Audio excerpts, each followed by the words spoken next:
All right, there, everyone.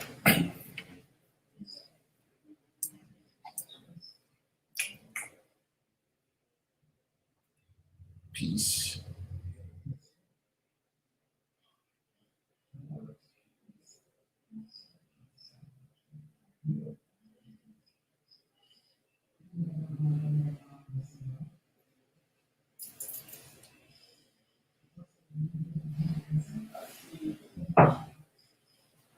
That's 15 and fun.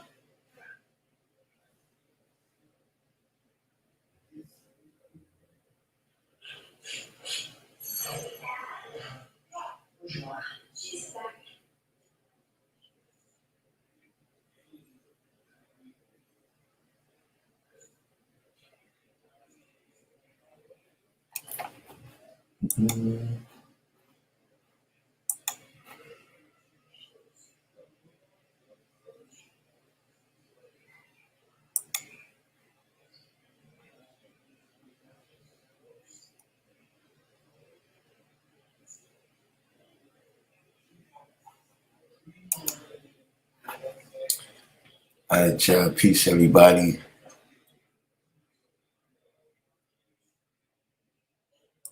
Everyone. Yeah,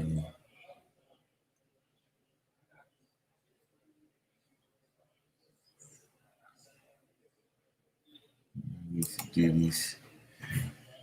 Yeah, first of all, I almost forgot. I gotta say peace to my little sister. Today is her born day. I'm sure she does not uh, want me to tell y'all. I'm sure she does not want me to tell y'all how old she is these days. So we'll leave that little part out. But I know they can get these things past me. But happy birthday there, little sis. Happy morning. You know what I'm saying?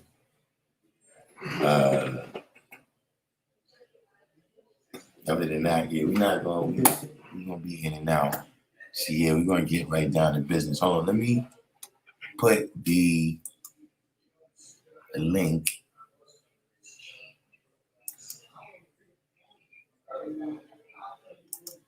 Let me put this link in the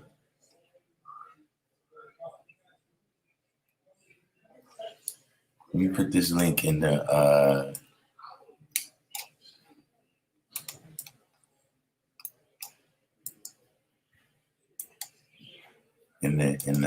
chat box here for y'all.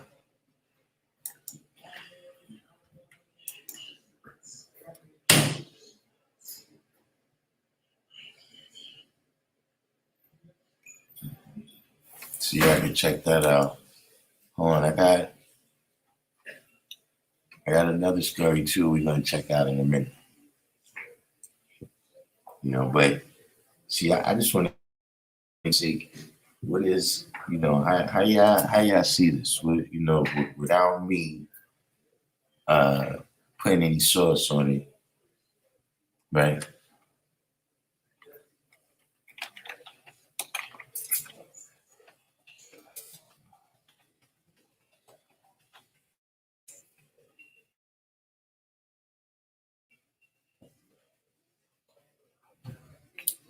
Kinds of ideas do these bring to mind?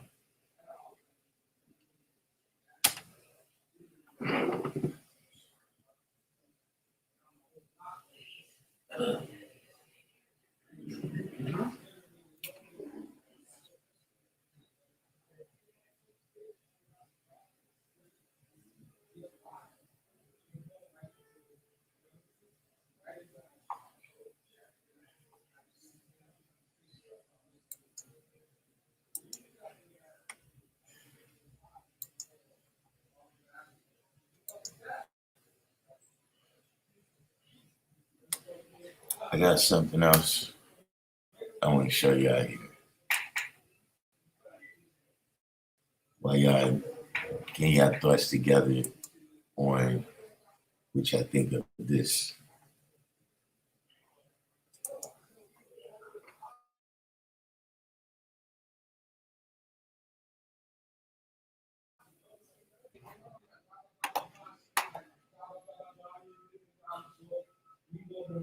B Dreads, SW.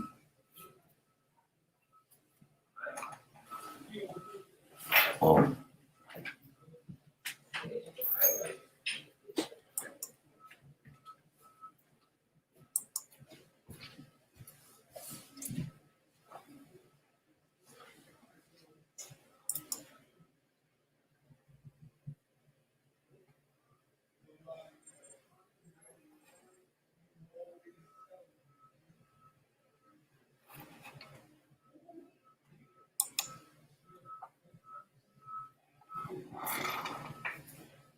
This one right here is, coinciding with today's degree. For me. This is a rant, but yeah, I got something.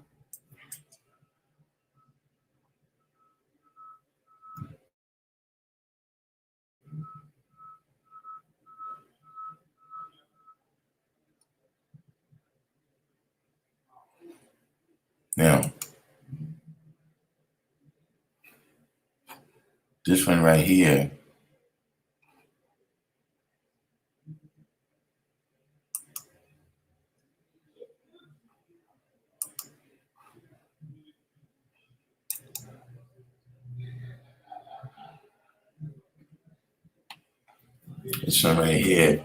we got the wordsmith in the building. I'm not letting you take me down.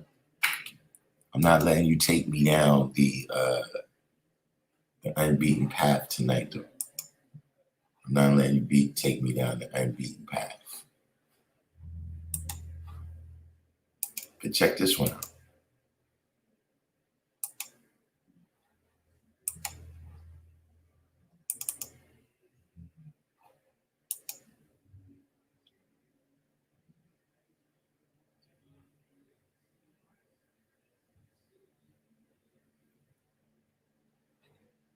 Did anyone see this one? Wait, hold on. Where is this is related, but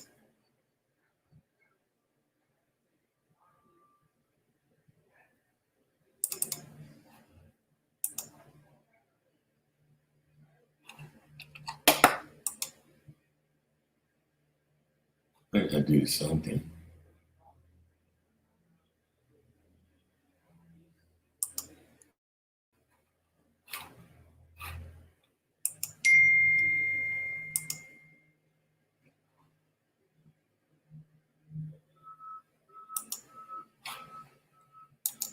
Let's pull up the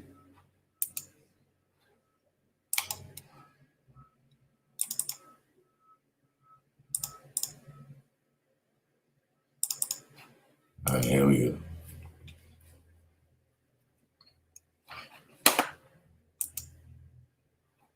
Did anyone see this one? This is from 2019. White restaurant owner admitted to enslaving a black man. He got 10 years in prison.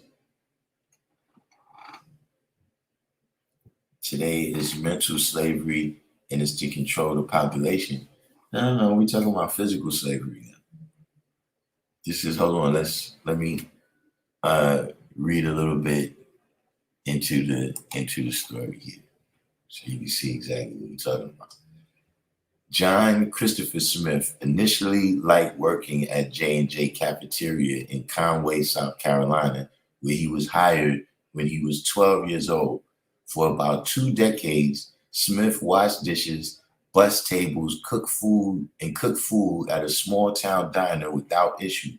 That all changed around 2009, authorities say, when Bobby Paul Edwards took over as daily manager and enslaved Smith at the restaurant for 5 years.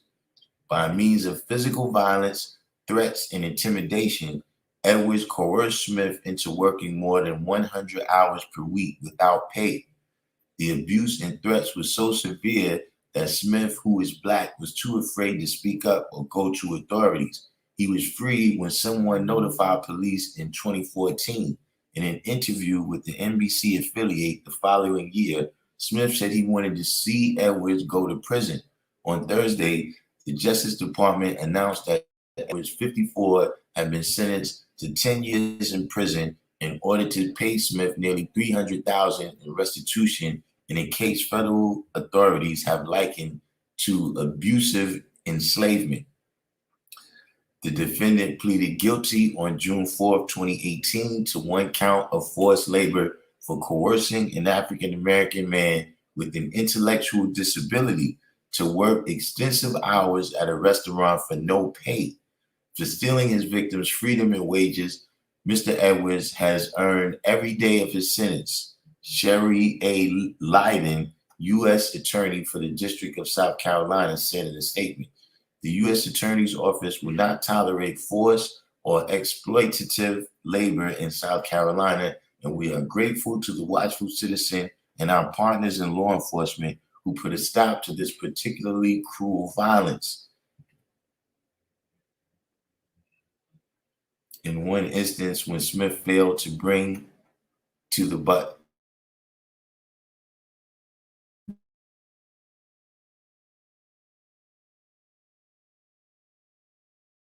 made by a certain time, Edwards was treated immediately by other employees.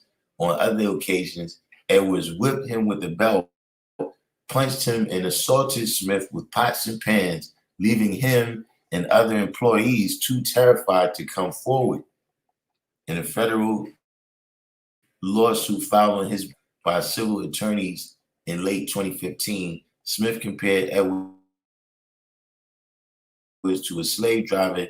He said his manager would call him racial slurs and threatened to stomp his throat and beat him until people would not recognize him.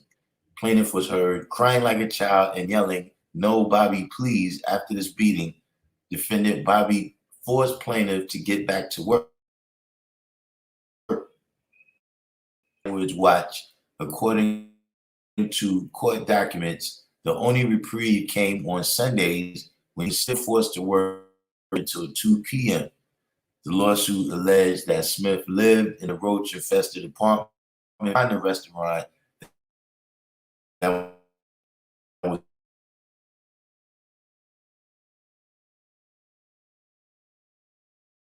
was owned by Edwards. Smith's attorney but told him he was maintaining a bank account in his name. The bank account did not exist. Smith was finally removed from the situation when someone notified authorities. Social workers found Smith with scars on his back and immediately placed him in the custody of Adult Protective Services. So this is a little beyond. This is a little beyond just mental.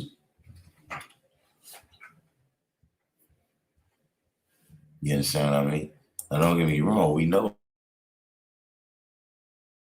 that the worst death is a mental death. See what I mean? But this right here has extended into, all worlds of this gentleman's life. So that story is from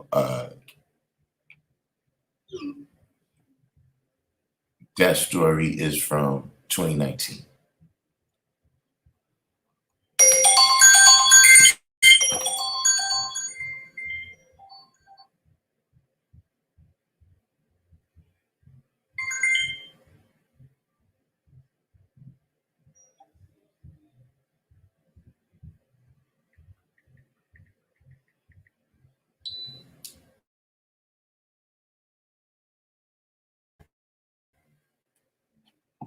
VC realm. Let's bring that back to the top right there so people can see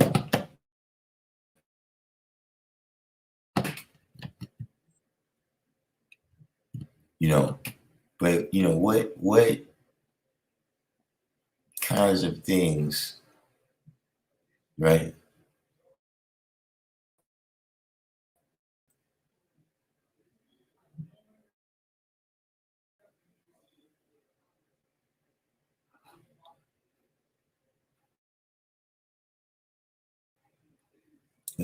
Because the other story is recent. This is more of a follow-up story about the lawsuit. Uh, you know, they're suggesting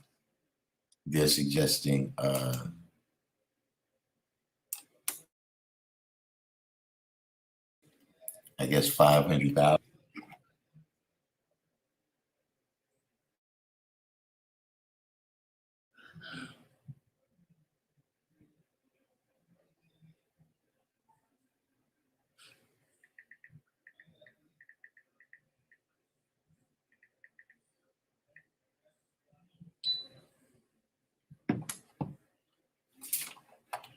Oh yeah, this right here. Let's you put the link right there, just in case anybody wants to come on and build on that. But we're gonna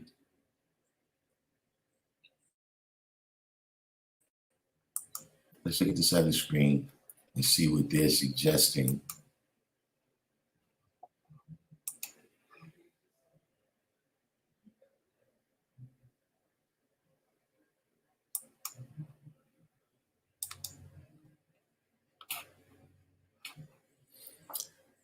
So this is a story right here. This is a follow-up.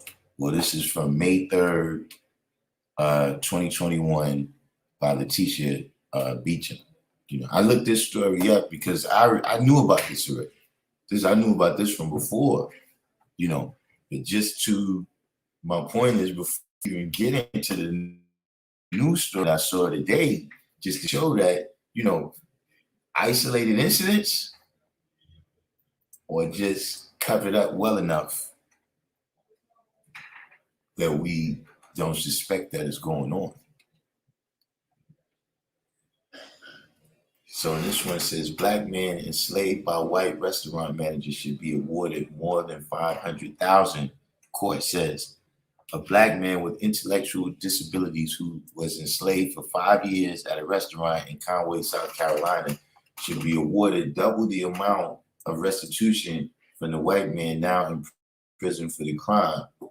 As part of his 2019 guilty plea to a forced labor, Bobby Paul Edwards, 56, was sentenced to 10 years in prison in order by a court to pay back John Christopher Smith $273,000 in unpaid wages and overtime compensation at J&J cafeteria. Wait, you see, I don't like that.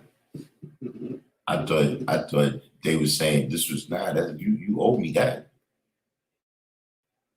That can't be the lawsuit. Let's keep reading. Maybe I'm jumping the gun here. What you mean unpaid wages and overtime?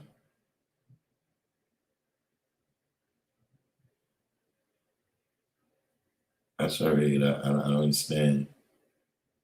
But it says the Court of Appeals for the Fourth Circuit ruled April 21st that the previous amount decided by a district court had erred in not accounting for federal labor laws entitling him to 546,000 or double the amount he was owed from his imprisonment between 2009 and 2014.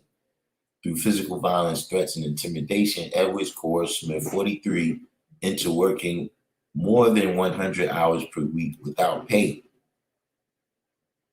The appellate court sent the ruling back to the district court to recalculate Smith's award based on the delay in getting his payment under federal labor laws. Yeah, this is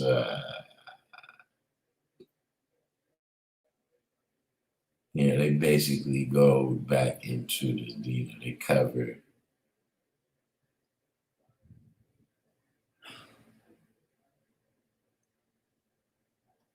See, this is the part that gets me right here. Did anybody catch this part? You know, this is the second time they put this in here. fellow employees at the restaurant who heard or had seen the abuse were reluctant to report it out of fear of Edwards. Let's take a look at Edwards one more time. Let's take another look at Edwards here. Yeah. Does Edwards does Edwards here look like? Yeah, maybe we should maybe Google Edwards. Maybe this right here doesn't do Edwards, which doesn't look very scary, right? But I digress.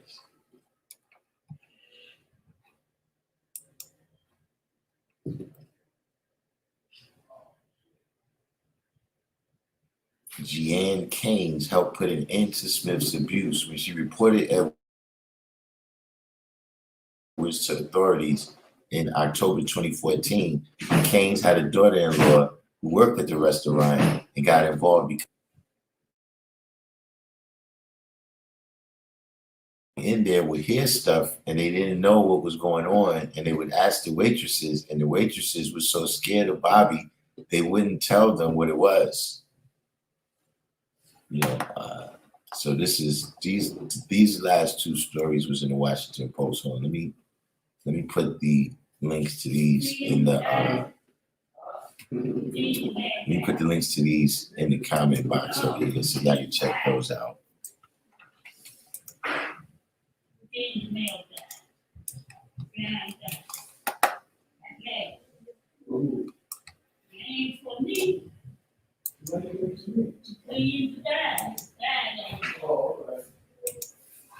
you.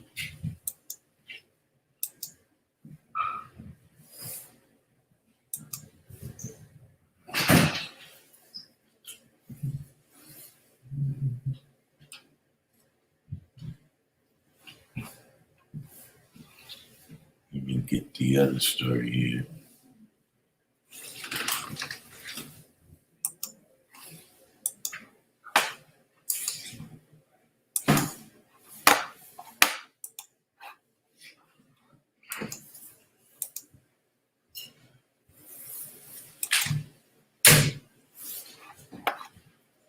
I'm going to have those in the comment box as well for those who come onto the live a little bit later and you can't see that. But yeah. So those is the two stories that already passed.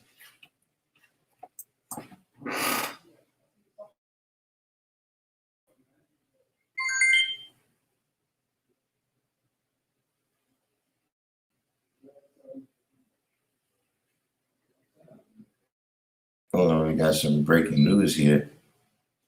They're now requiring all private companies to get their workers vaccinated.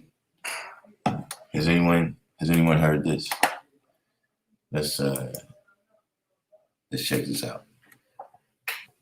That would be a little bit of a development there. And this thing is weird because this is another story that I saw today said that they haven't had any deaths.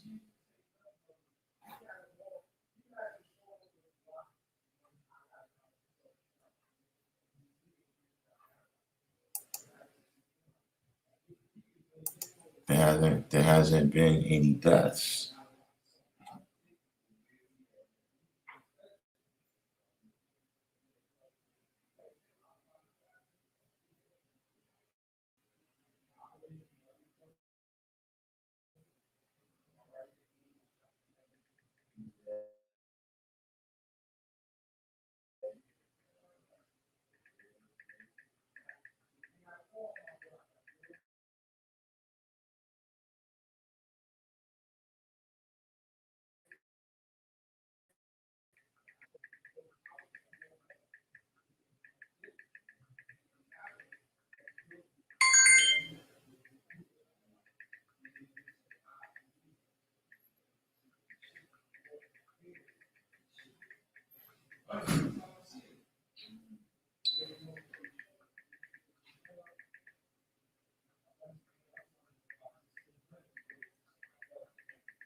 You can't.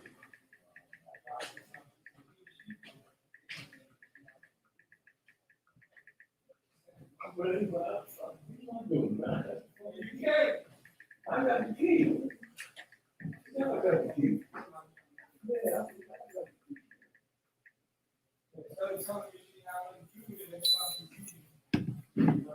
This is crazy. I'm hearing the vaccine. Apparently, De Blasio. Apparently, De Blasio is trying to go out with a bang, and oh,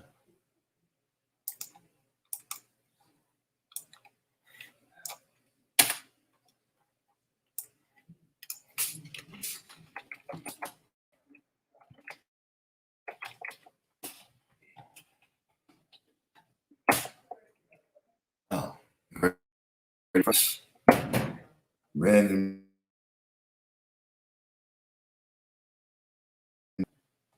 A couple months ago, we could have been CNN of the Hotep community, but we're no longer Hotep. That part. What? Wow.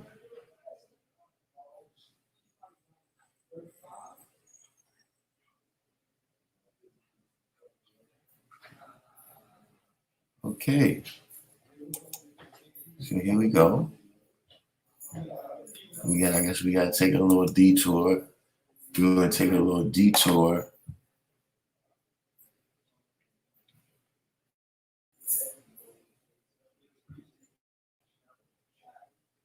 Where's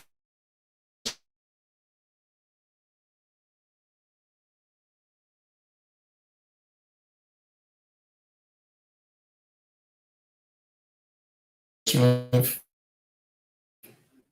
Slavery in 2021, if the story is from 2019. Happens to the best. Happens to the best. Happens to this wordsmith. People sleep on the God they need.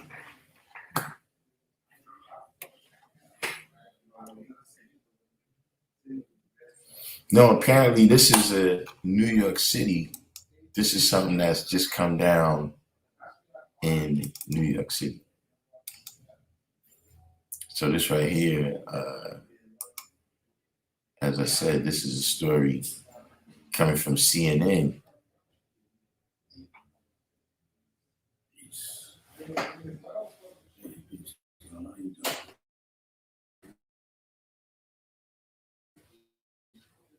Can everybody see this on the screen? Let me check this out real quick.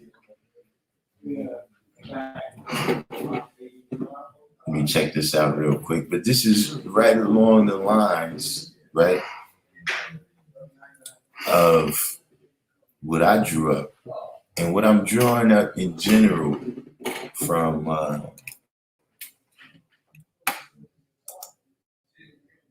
the present day occurrences right now.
Here we go. Hopefully we're back. Right? New York City to mandate COVID vaccines for all private sector workers. All private sector employers in New York City will now be required to implement a COVID-19 vaccine mandate by December 27th. By December 27th, this new move, which de Blasio and MSNBC, means everyone who works in the city will now be subject to a vaccine mandate. See, I told y'all, when I told y'all that I've been working out, y'all thought I was bugging, didn't you? Mm-hmm. The more likely employees will say, okay, it's time. I'm going to do this because another de Blasio said. It's something that needs to be universal to protect all of us. At a press conference later on Monday, de Blasio said the vaccine mandate is the best way to avoid a return to a shutdown of businesses and other public events that other countries have ordered as COVID cases continue to rise. We need to take very bold action. We're seeing restrictions starting to come back. We're seeing shutdowns. We cannot let those restrictions come back. We cannot have shutdowns in New York. Details about how the rules will apply to businesses are due to be announced December 15th. And de Blasio said the city will be holding discussions with businesses between now and then about those rules. The rules will not allow employees to opt out of vaccine through regular testing, as a proposed federal mandate for employees with 100 or more workers would do, and it will require workers to have at least one vaccine dose by the December 27th deadline. The penalty that will be imposed on businesses that do not enforce the mandate were not disclosed. It is part of life that there have been some consequences, de Blasio said. We'll figure out what makes sense between now and December 15th. The mayor said that the overwhelming majority of businesses have complied with an earlier city rule requiring customers to vaccination, including at the city's restaurants, health clubs, and entertainment venues. It's been amazing. There have been very few times we actually had to penalize people. De Blasio said the need for the new rules is a triple threat that is raising the potential for additional cases. The emergence of the Omicron variant, the coming of cold weather forcing people to congregate inside more frequently, and the expectation of holiday gatherings in the weeks ahead. The mandate itself will begin only 4 days before the end of de Blasio's 8-year term in office. He told reporters that he has spoken to Mayor-elect Eric Adams, who is currently traveling outside the country. Although he said he would not speak for Adams, he's confident that the new mayor wants to follow the advice of medical professionals and keep the vaccine mandate in place once he takes office. In every conversation we've had about fighting over the point that he is feeling urgency about these new threats, and that he understands my job is to keep New Yorkers safe until December 31st. I feel very, very good about the conversations we've had. And he said that the medical professionals, hold on. And he said that the medical professionals he has spoken to are united in the need to increase the rate of vaccination and their belief that a vaccine mandate will work to do that. Children ages 5 to 11 in New York will now also be required to show proof of at least one shot before being allowed access to indoor dining, fitness, or entertainment, the mayor announced. Adults will now be required to show proof of vaccinations for those areas. The mayor is confident the mandates will hold up in court. Our health commissioner has put a series of mandates in place. They have one in court, state court, federal court, every single time, and it's because they're universal and consistent, and they're about protecting the public right now from a clear and present danger. City employees were already subject to vaccine mandates, but a federal mandate for businesses with 100 or more employees to require vaccines or weekly testing of its employees is on hold due to court challenges. Many major employers, including some Wall Street banks and tech companies with offices in the city, have their own vaccine mandates in place. The announcement caught business leaders off guard. We had no heads up, Captain Wild, president and CEO of the partnership for New York City, an influential business group, told CNN Monday in a phone interview. Wild said she was surprised to learn about the new health restrictions through the media because typically, local leaders would give the business community a heads up about such a shift. It's unclear if the city has authority to issue such a mandate, Wild said, adding that the city business leaders are very supportive of vaccines. Although New York employees are not against vaccine mandates, Wild said business leaders are looking for more information on how this new order will be enforced and whether employees can opt out through testing. City workers already face such a mandate. Employers do not want to be enforcement agents, but they I don't think it's going to be an issue when it comes to private companies. Most of them are already vaccinated and require it, said Helena Nat, executive director of the Greater New York Chamber of Commerce. Nat said the move by the city is the next step in what needs to be done. We're monitoring COVID Delta. Now we're monitoring Omicron. She said, we're watching the science. And if the people of New York can watch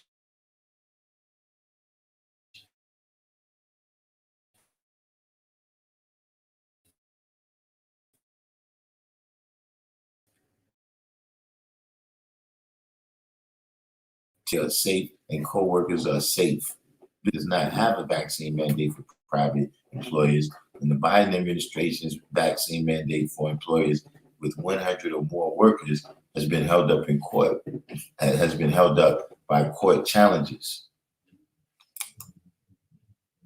Will pop up.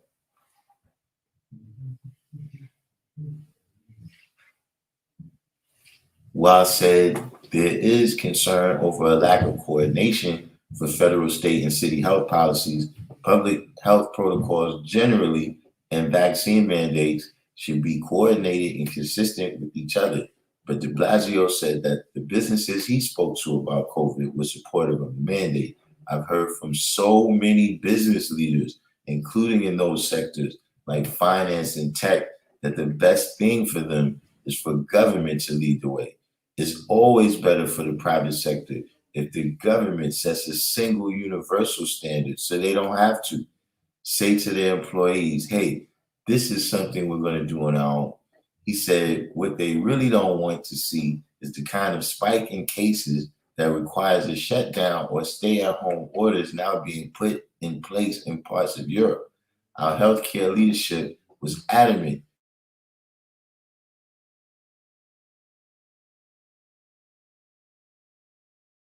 this week over months of private sector employers what their concerns are. The number one thing I've heard is that we must avert shutdowns. So, ladies and gentlemen, you heard it here first. It's about time for us to get busy.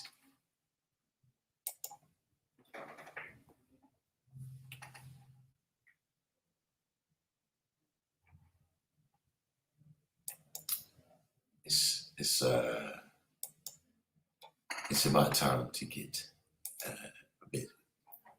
For me, that is. You understand? So, the wordsmith, are you there now? This is the story from this week. Is December 3rd. It's from December 3rd, 2021. Does that perk your ears up, wordsmith? Does that perk your ears up right now that we've come to a story? So this is in the Atlanta Journal-Constitution. Let me put the link And here once more.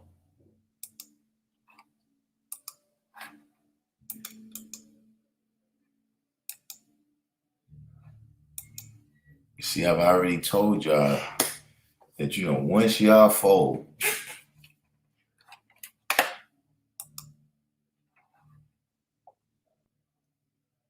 when y'all decide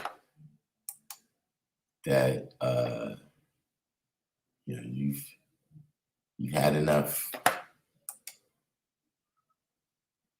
and you're ready to go ahead and capitulate, I'm not capitulating with you.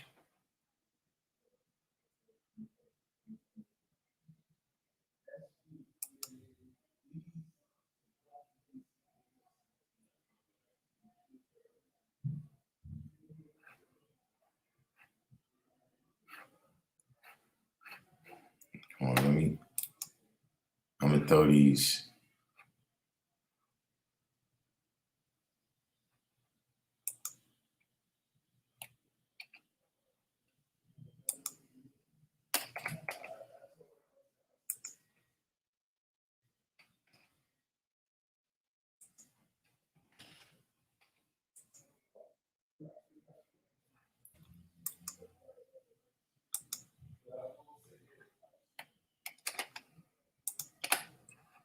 Got that link to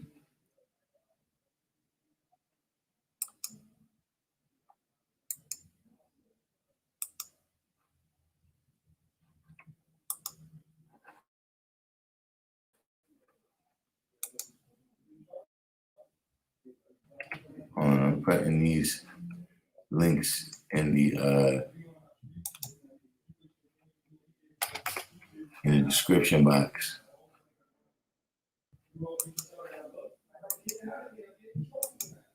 To the different stories that we checked out real quick.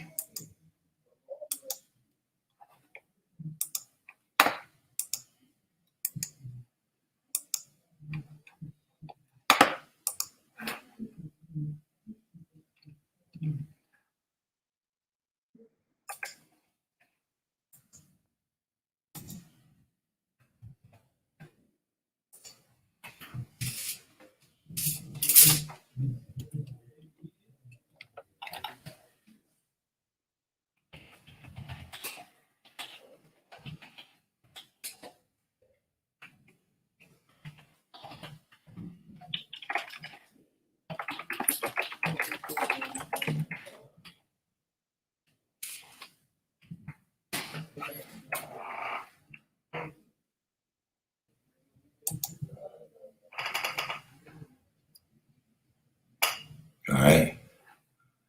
Yeah, I already know people about to fold. People about to right now. Seeing that they like that. You know how people do. You know how people do, man.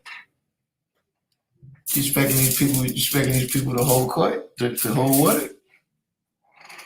This 2021. This 2021, man. Not only are they going to fold, they're going to tell where you at.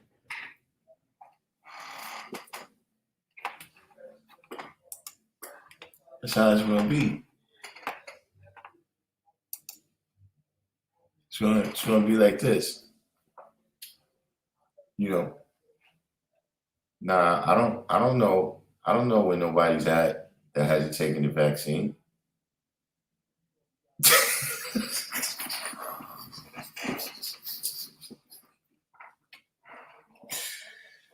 Yeah, listen, I told y'all, man, look. They better come with us, man, take me down, man. They come with the New York Giants and the New York Jets offensive lines.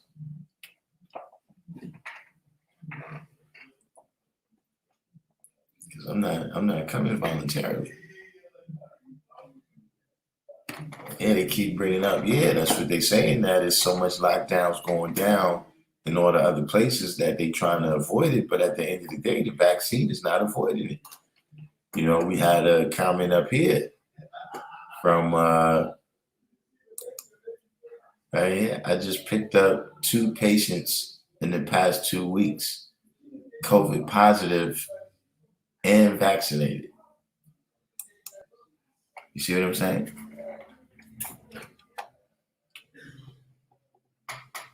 So that's a whole other story.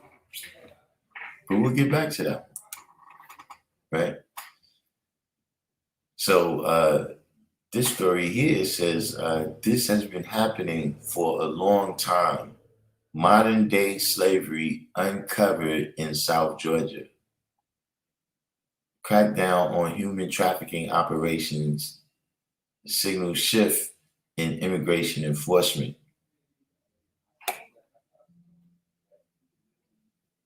A years-long human trafficking operation trapped migrant workers in modern-day slavery on South Georgia farms, according to a federal indictment unsealed last week. This is in the Atlanta Journal-Constitution. The link is in the description box.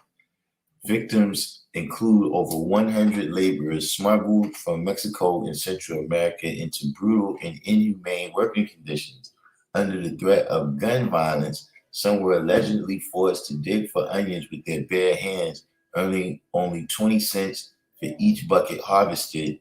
At least 2 people died on the job. Another was allegedly repeatedly raped. When not out in the fields, workers were detained in work camps surrounded by electric fencing or held in cramped living quarters, including dirty trailers with raw sewage leaks.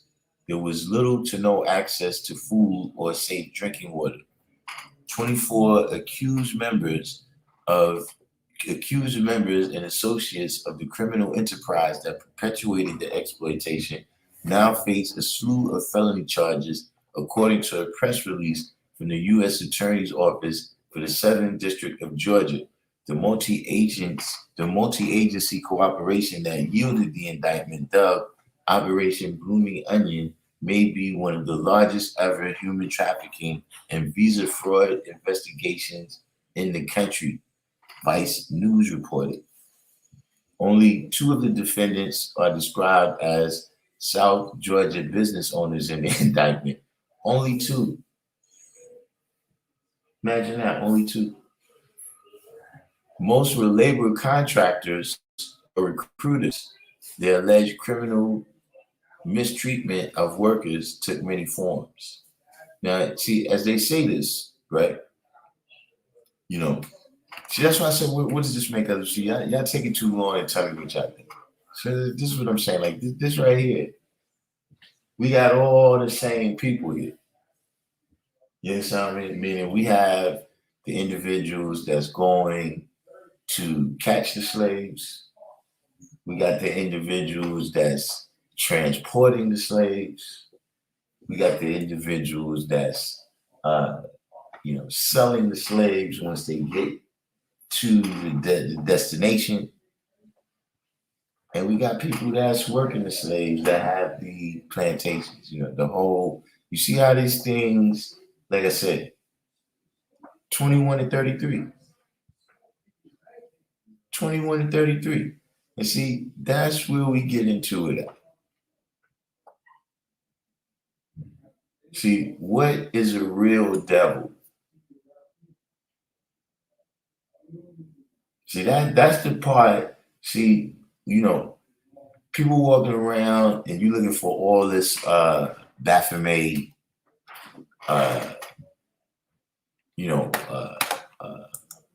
Illuminati, all this other, wild out of space stuff. You're looking for alien lizards.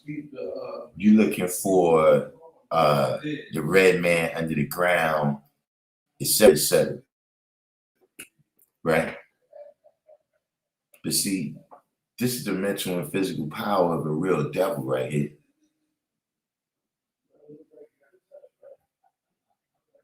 See, this is the reality. This is for the people, right? That's in the background. People who from time to time may come on, and you wonder why we have the teachings that we have, right? Why we have the teaching that we have about who the devil is. See, why we see the devil as a man and why we see God as a man. Because see these things right here, these works, this is what's really right here in our face. The religion don't matter. You know what I'm saying? How much you want to bet all these people is religious people? Whatever they religion is, on some level, I bet you these people consider themselves God-fearing people. You see, all that shit is fake.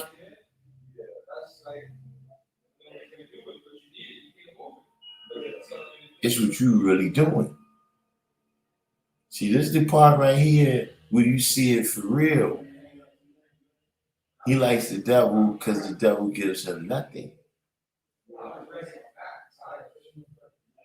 See, you see it for real. It's not just esoteric. It's not, one kind of angel sitting on one shoulder and one kind of demon sitting on another shoulder. No, this is what you do, right? With your two arms and your two legs and your head. So you either build God or you making the devil. See, this is the mental and physical power. This is a real devil right here. This is the real devil. Not the serpent, not the that told you, convinced you to do some shit you knew not to do.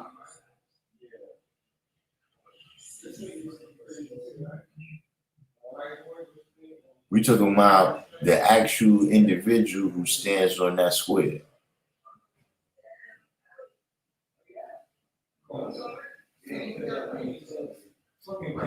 See, people be caught up. See, this is it right here. See, what it tells you in the 114 today. Peace. So you can be used as a tool and also a what? See, that's the real life part.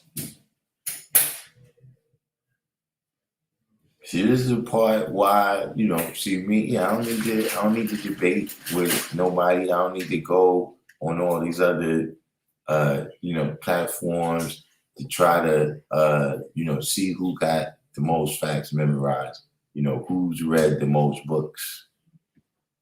And that's peace, that's positive, there's nothing wrong with that.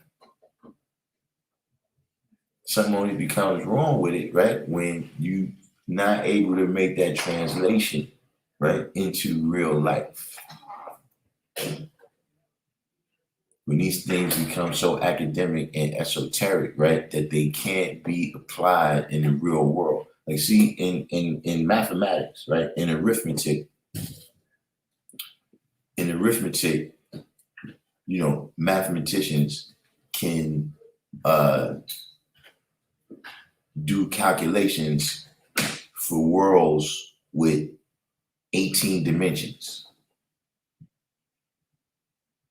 Calculations like that is possible, right, in mathematics. You see, is there a science of life, right, where those theories, those arithmetical theories can be applied, right, as supreme mathematics? See, that's the part that get left out.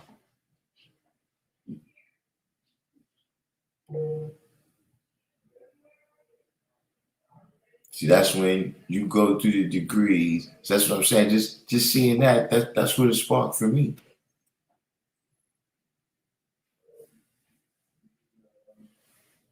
How much useful land is used every day by the total population of the planet Earth? See, guess what's happening when you being a slave?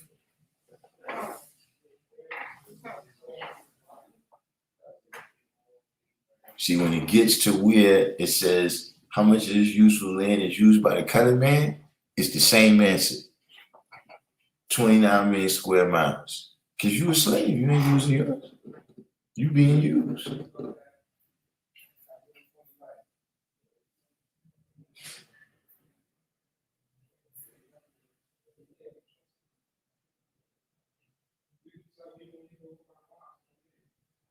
So you see the signs right here, right? We still just scratched the surface.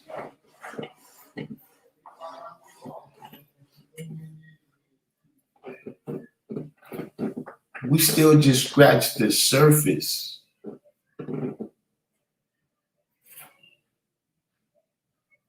And haven't really gotten into all of the different meanings. Like, what does this mean, right? You know, for all of the, the kind of social political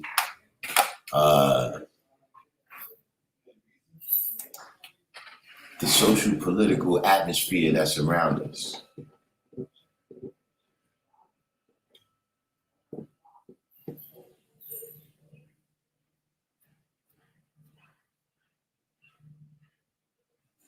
Is this why you bringing these people over here?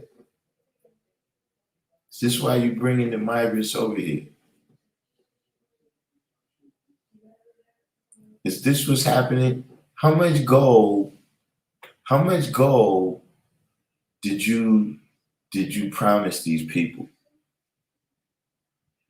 See, because we can clearly see now that whoever promised them that has disappeared and there's no one there to speak their language.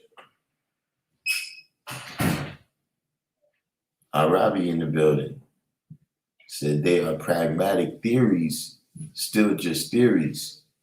It's like an invisible pyramid. It has metaphoric substance, but still theories, hypothesis, and conjecture.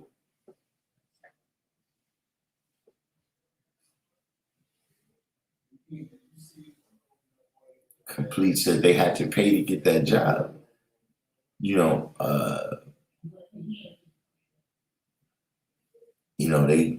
They paying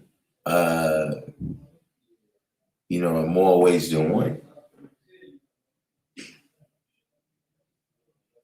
Now, what about bringing that up to date, right? When we look at that region, right? When we look at that area of the country, right? That's some of the populations in that area is some of the most impoverished original people in America.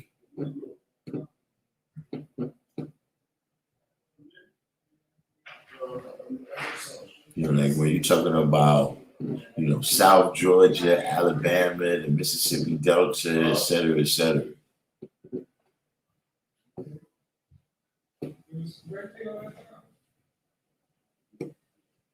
So I'm saying on the grand scale of economics and what's going on, right? What kind of impact is this having on the economy, right, in those impoverished areas? Because make no mistake, these people, these migrants right here is people that's suffering. They were suffering wherever they was, right, in order for them to be absorbed into this, type of exploitation.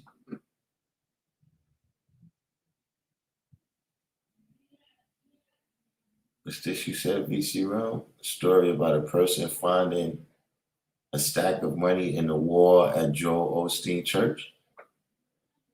I mean, I mean, it's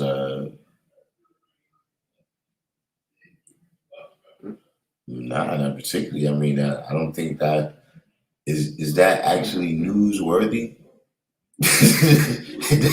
you know, I think that's like one of those, kind of like news that somebody woke up this morning or something.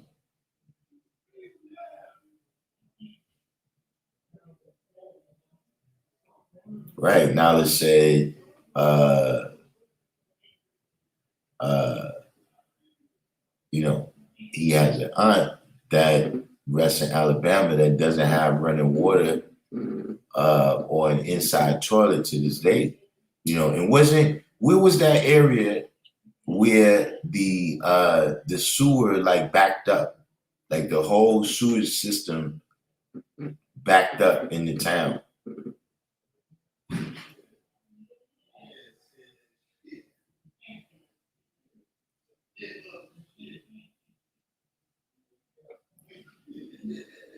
Oh, it was 600,000. Oh, who? Oh, so Joel Osteen reported the 600,000 stolen, and then they found it hidden in the wall.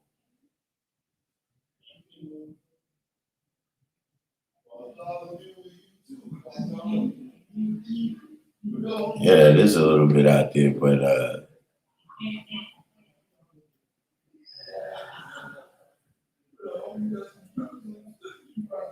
like I said, these people right here, they just people that's struggling. But we know, right, that in the global scheme, right, of these businesses, you know what I'm saying? Where in these businesses, when you on the bottom, and even, if you on the top in a lot of fields, right, they don't really look at you as a person. You either a course or a product. You know what I'm saying? Like if you work at a place, you of course, you something that they gotta pay. You know what I'm saying? Take money to make money. You something that they gotta pay in order to make money.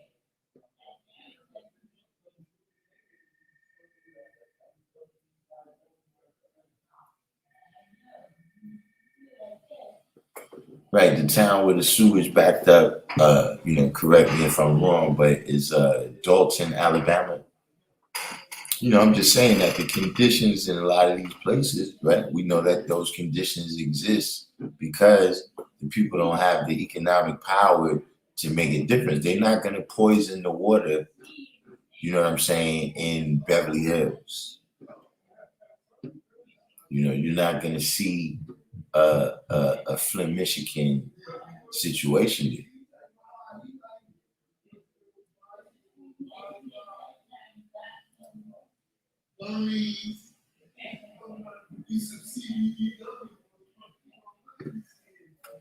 Joel Osteen didn't know where it was, so he reported it stolen. The corporate he reported it stolen. The corporate didn't get off the campus with it in time.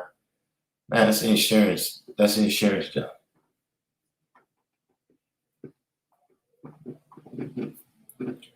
You know what I mean? He, whatever he did, he got that loot back, and then he had that right there. When you got that type of paper, you could afford to put that in the wall and let it stay there 10 years. You understand what I mean? Until whatever the case may be. And then, he's a jet setter international. You see what I mean? Dollars spent anywhere. So he go to South America, wherever, buy some cash, get a yacht.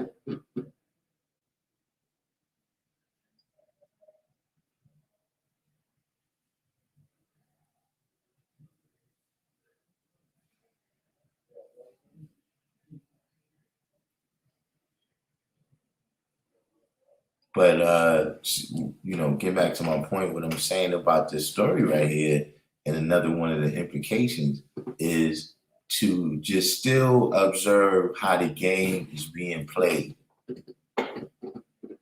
how to still observe how the game is being played on an international level. And see, we look way back, to the Irish and the Italian immigrants, right?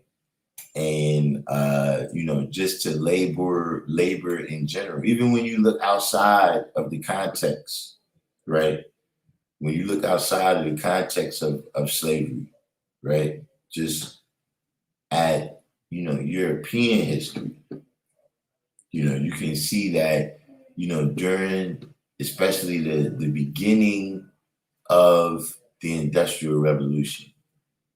You know what I'm saying? When a lot of workers were needed, when all of these cities was being built up, the infrastructures, the sewer systems, the train systems, the phone systems, the electricity grids, et cetera, they needed a huge amount of workers.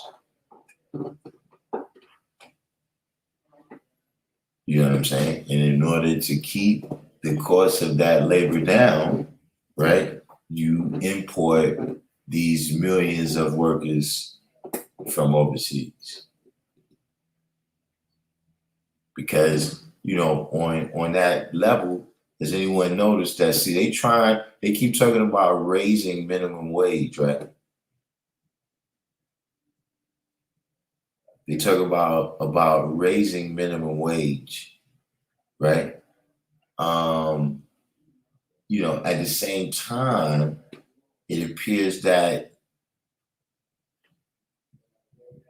minimum wage is starting to become close to the limit. You know what I'm saying? There's not much more potential in earning out there.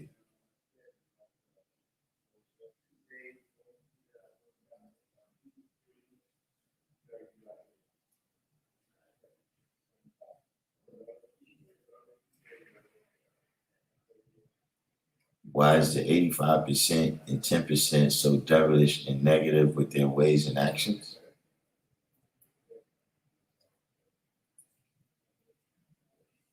I don't know necessarily that I would consider the 85% devilish.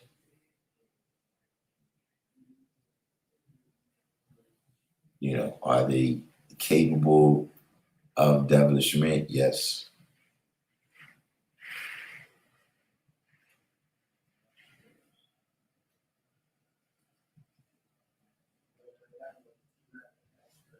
See, remember, eight is build or destroy.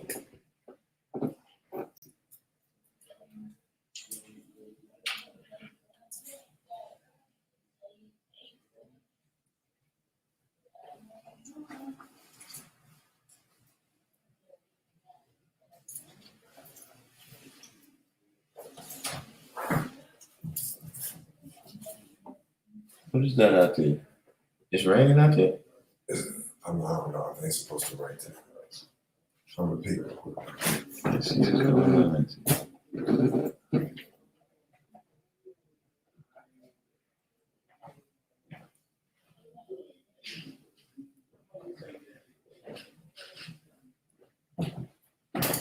Yeah, it's raining, guys.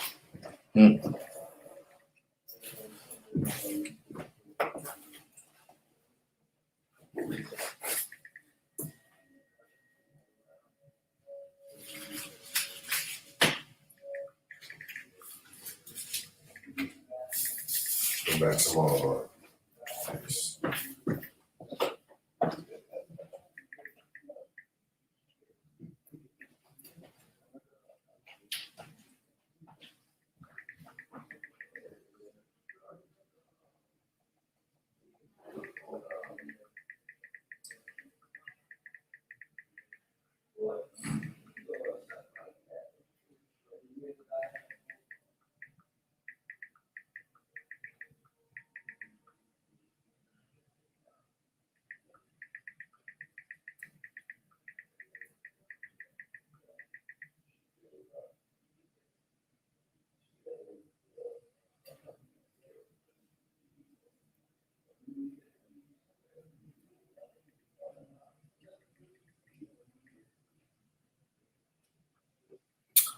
man. See y'all.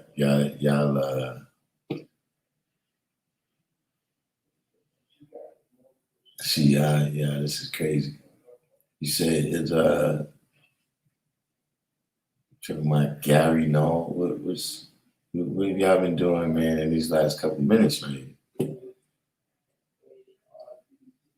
Ron Fetty said it's like they building to destroy with the power that's at hand. You depending on what kind of 85s you around. You know what I'm saying? Like I said, it's eight is build or destroy. You know what I mean? So you're gonna find those people who don't have the knowledge and stuff that we have, right? That you're able to build with, right? And you're gonna find those that it's best that y'all stay away from each other, right? Because you don't want to have to destroy them. You don't want them to feel like they need to try to destroy you. But when you deal with the 85%, see, here's the thing you gotta remember about the 85%. You know what I mean? Your family's 85%.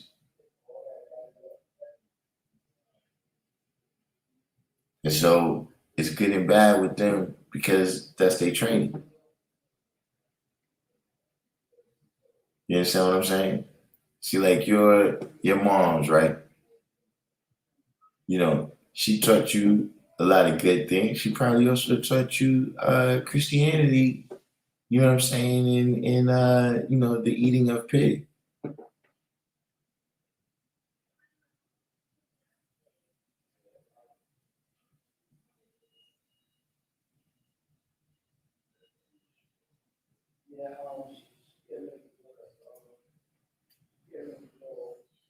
See, the one thing you gotta realize the difference between the 10% and the 85% is a crucial difference.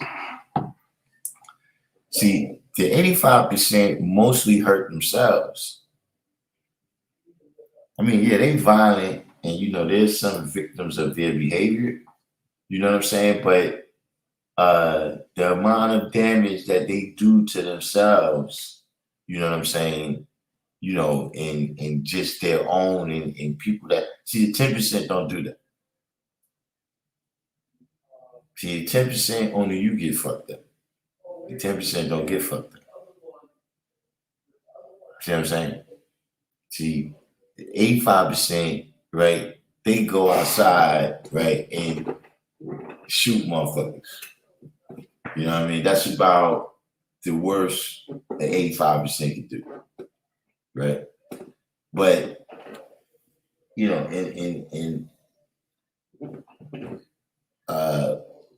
who's the worst serial killer right now in history? Let's we Googling today. Let's Google. Who's the most prolific serial killer in history?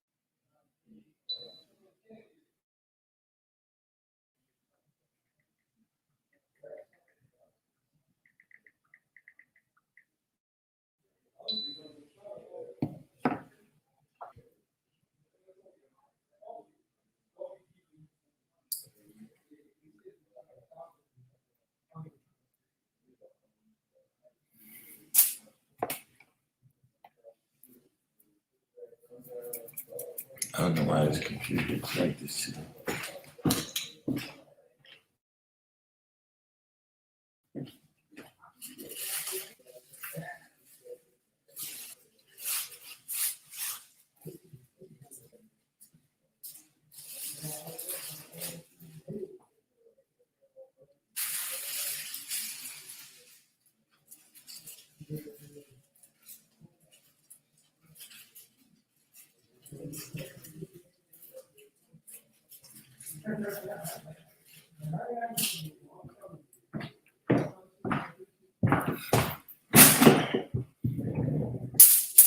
All right, now this right here says the most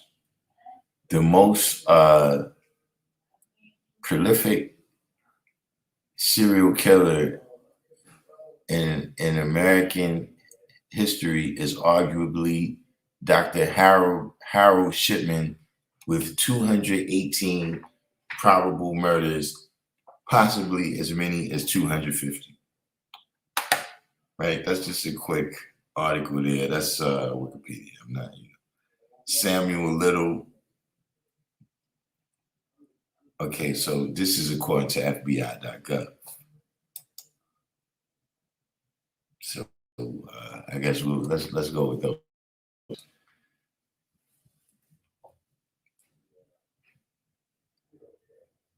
I think this is the guy from Cali. The Grim Reap. So it says Little has confessed to 93 murders.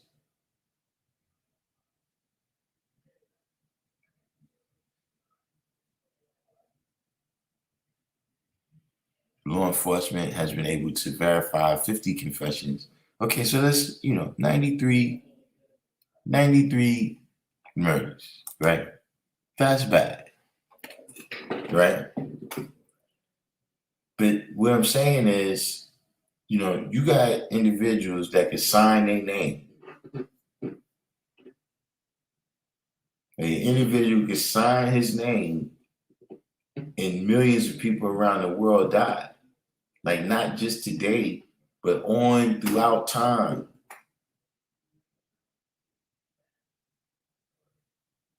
The person signed his name and look, it's something that seems a lot less violent. Person signs his name, that chemical right there. Yeah, sign that off. Yeah, dump that in the water. Yeah, put that in the water.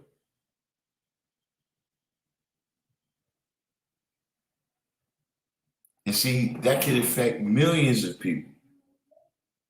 See, okay, that's 93 people, or even with the other guy, 250 people, right? Whoever signed off on that water in Flint, Michigan, how many people they affected?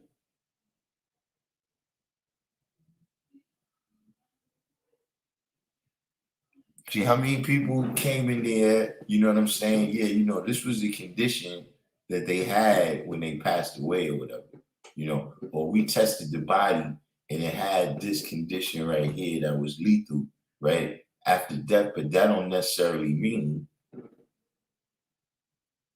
that was the cause. It could have been, it's not saying that it was triggered by these chemicals that you put in the water.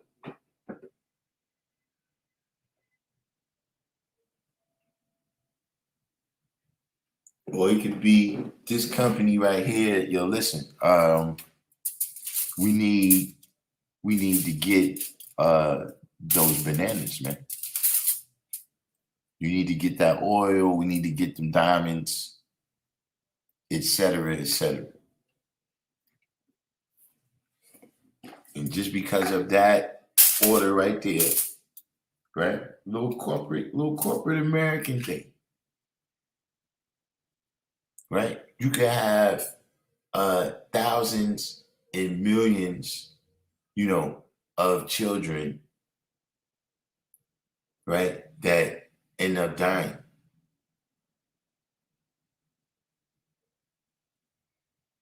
And see, this is something that we live with all the time.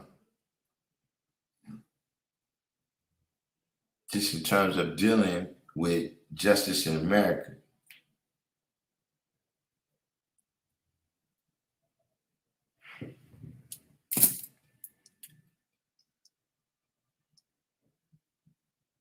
That you got people that, especially if you're dealing with some place like California, right? Where they got the 3 strikes law. A person could have shoplifted some deodorant. But depending on how their record is, they could get life in jail.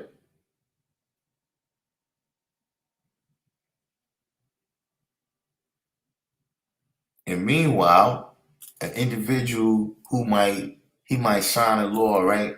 And you know, 300,000 old people lose their retirement, lose their pension or whatever.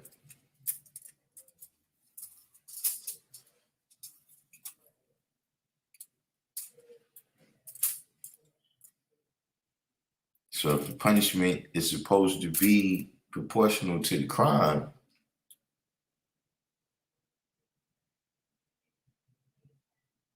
something's a little bit off there.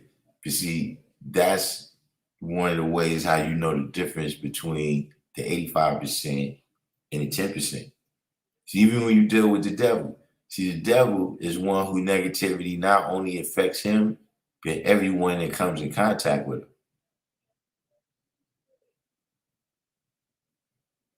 So when you see the 85, right, and they shooting up their own neighborhood, they're the ones that suffering the most from that.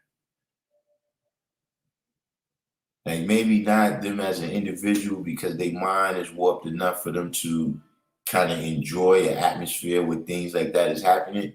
But you know, your moms can't walk up and down the block now because of you.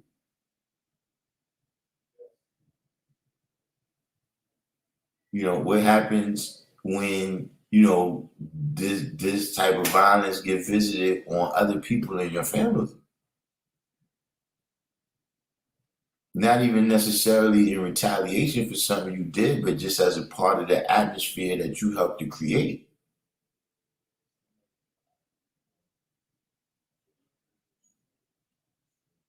They're not going other places and doing that. They you know, like I said, you know, and there is definitely victims,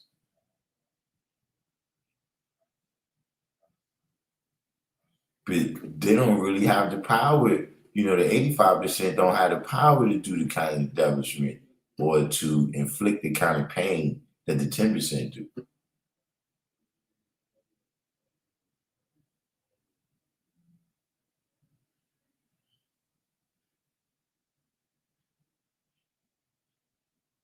Got old school. Allah will manifest in the building. You took the vaccine yet? Allah will manifest.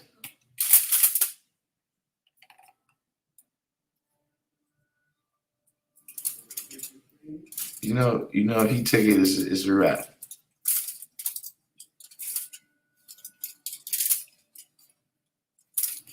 Might as well chalk this thing up. You can't.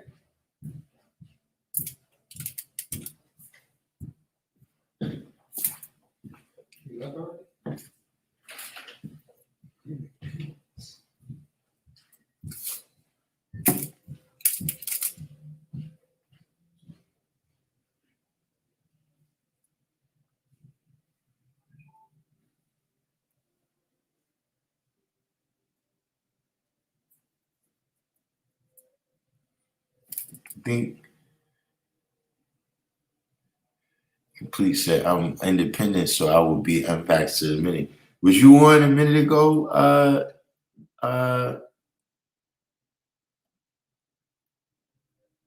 was you on a minute ago when when we were speaking on the announcement of Bill de Blasio that all city workers now, not city workers, all workers in the city. So now there's a mandate even for there's a mandate for private employers, private sector employers.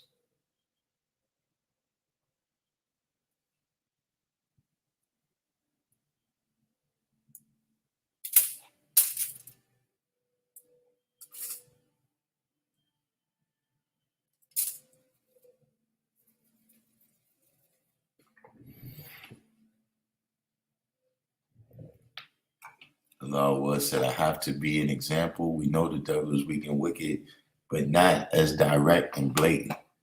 So what is that? What does that mean?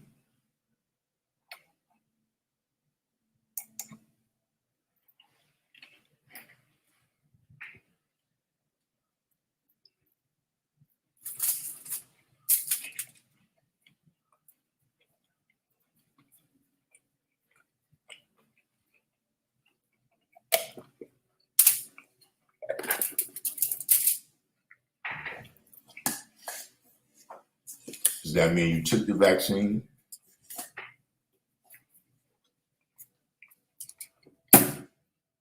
Or you didn't take the vaccine? So you came in a little bit late to Allah will manifest. You missed our discussion here. You know, people, I don't know what's, y'all not seeing what I'm seeing. Y'all are not seeing what I'm seeing. How that, operation, when we talk about white supremacy, all these different things. All right, we got the original Mythbuster in here, Alfonso Brown. And we just look at the 1 in 36. You know what I'm saying? And how the colored man is still operating under the same signs. Just like we always say, when you want to look at how they operate, look back at every law from the time Yaqub had the idea of making the devil. If you look back at all those laws and those steps and stages, shout out to the Mythbuster, right? Then you would see a lot about how the colored man operates.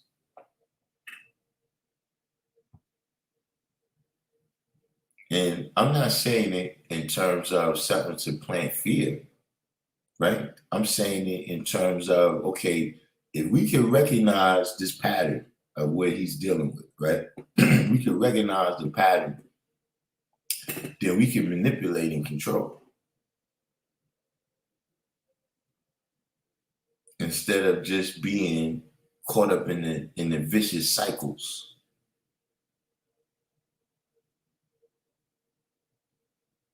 When we can start to see, wait, all right, that sign right there, that's a sign of this stage going to a certain level.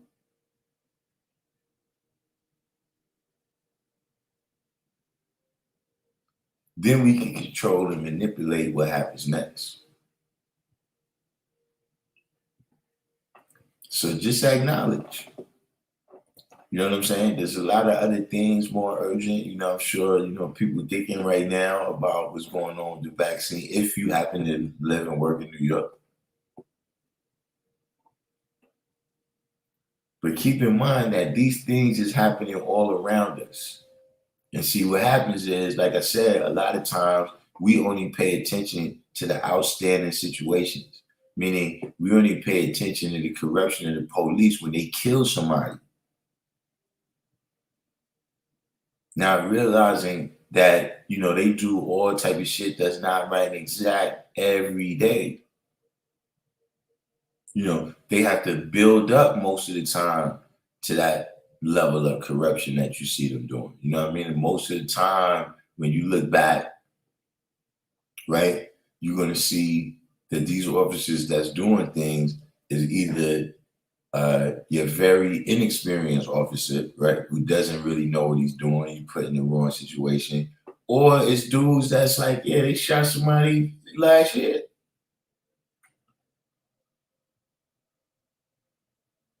Maybe they didn't shoot nobody. It's all levels from just, look, we're gonna put the cuffs on you a little bit too tight.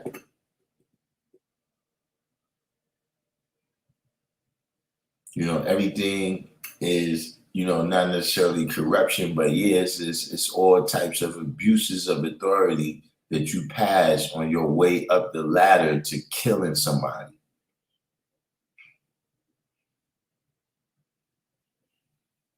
You see what I'm saying? And so, yeah, we look at chattel slavery, and as we should, for what it is, something that is very horrible, but don't think, right, that it's not all levels of this going on around us. You see what I'm saying? So then all of a sudden you become shocked, right? When you're the one that's out there in the field picking the cotton, you can't believe this happened. But you didn't watch all the degrees as this mist ascend higher and increased with other mists until it distilled back on your head.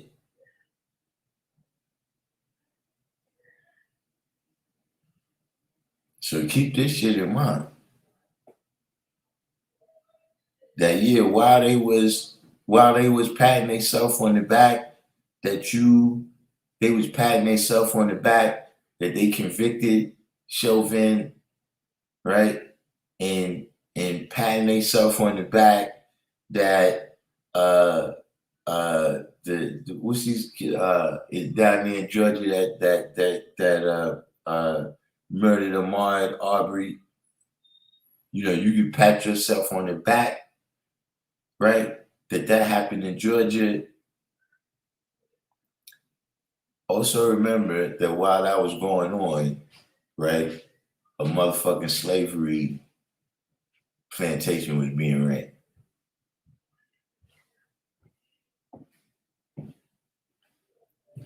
Peace, bro. Peace. What's this you say here? You said, I swear I overhear some mention this under. You overhear some mention what under their breath? Ron Fetty said, why did God make devil? Now, we want the book. You want the book definition there?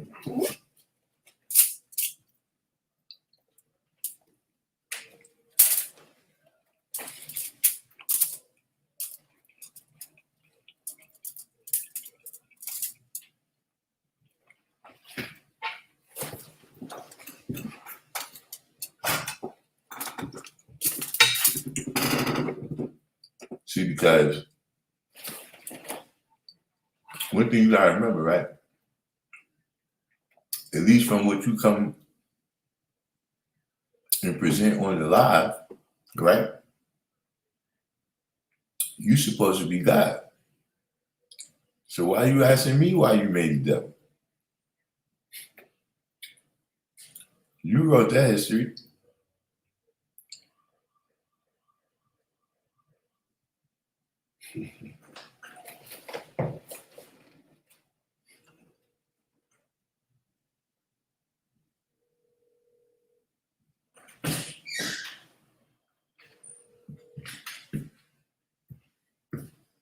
Peace. Yo, you back. Oh, Alfonso Brown said you heard about slavery in Georgia, but in a disrespectful way. So like you hear colored people saying it. You hear colored people saying it as as if they're gonna return slavery in Georgia.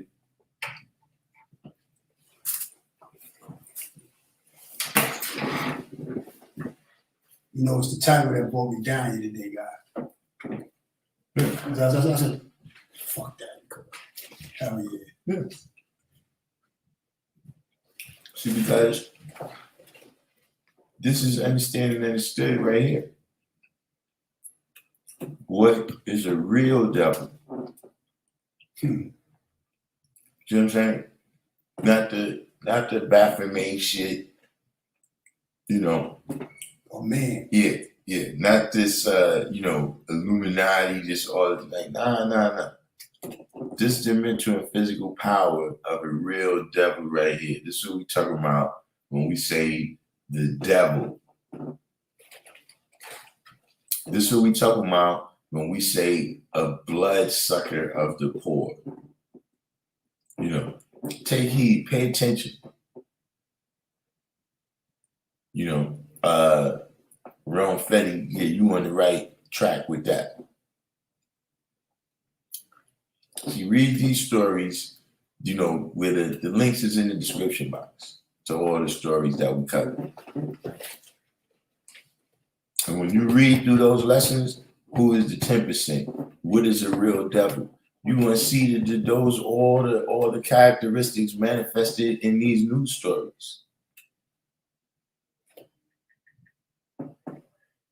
You're gonna see all the parallel people from the slave catcher to the slave master, but just updated to right now.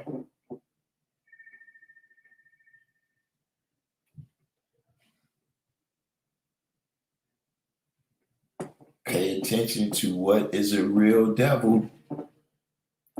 Stop thinking that everything in the lessons, those stories already happened, right? Those stories is the past. The people who was rewarded in those stories have already enjoyed their reward. And the people who was penalized for that stories have already paid their debts. You see, those principles, right, is not necessarily trapped in the past. Just the way they manifested be changing.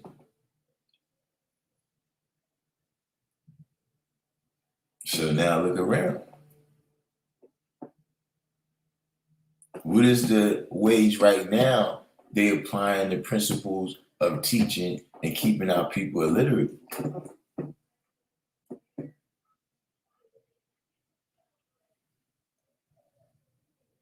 See, because you could be learning and not realizing that you're being kept illiterate.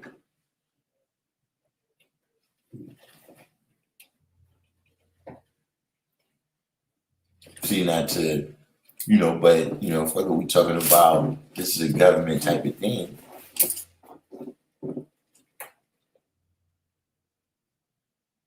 Right? Let's look at all the science that's going on with the COVID science.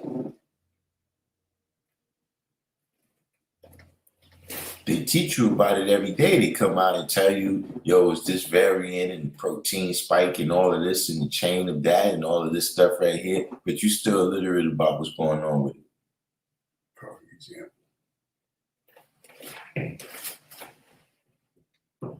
Or a person come around and they telling me, yeah, man, we gotta vote for Biden, because Trump is gonna be this bad, and we have to look at this and the all of these different auspices of the no, man, you're fucking illiterate. And you're over here trying to teach me. The people who fall for that shit you talking will be kept illiterate.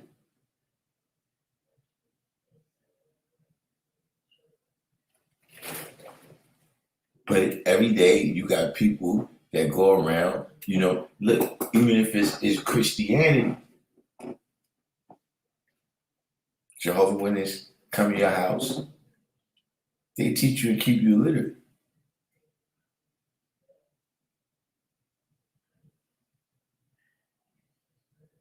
If you absorb that shit they talking, you will be illiterate.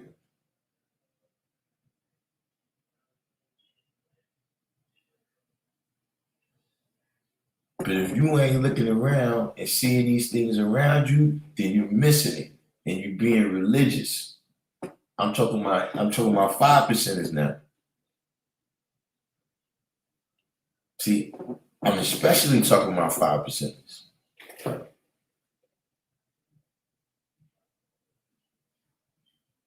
See, it really don't even apply to 85%ers. Because they don't know.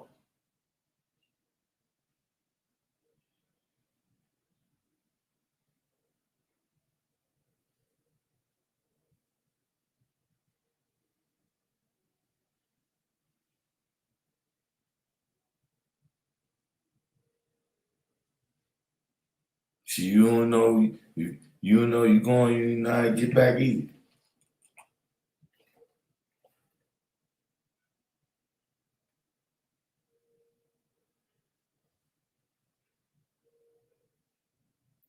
What's the deal though, Alfonso Brown? See, people that's new to the channel, y'all know Alfonso Brown is the original. He's the original MythBuster. See, y'all don't know when Alfonso Brown first came on the channel. What it was about two. It's about 2 solid weeks. We discussed Yakub. We had to get that thing straight. we had to get that thing straight for Alfonso Brown.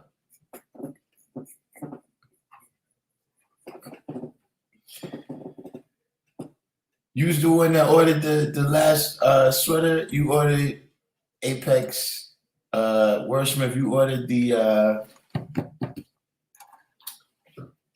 ordered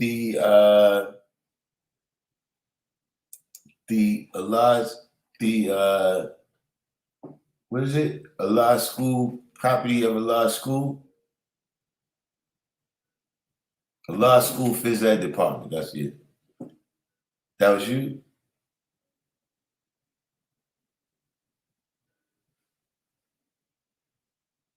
But if you made the last, or really the last 2 orders now, they ain't shipped. You know, it's Christmas time right now. So you know it's jammed up in there, but yeah, it's on the way.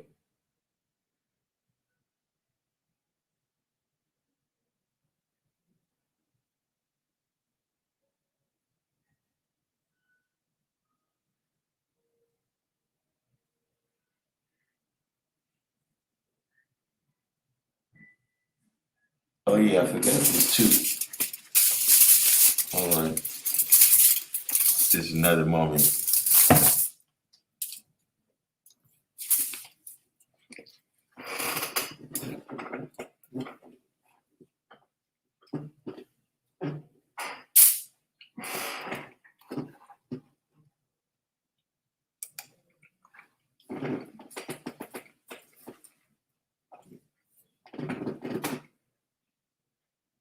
I got some mail right here. Wow. This is I must really be doing my thing. I got some mail from the penitentiary in Texas.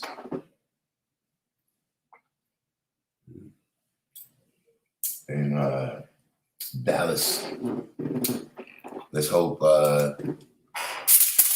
none of the brothers have fallen. I mean, how good could the news be?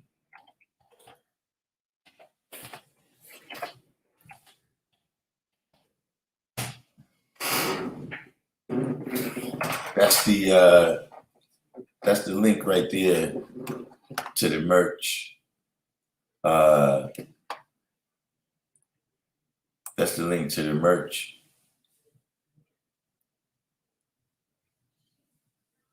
That's the link to the merch store right there.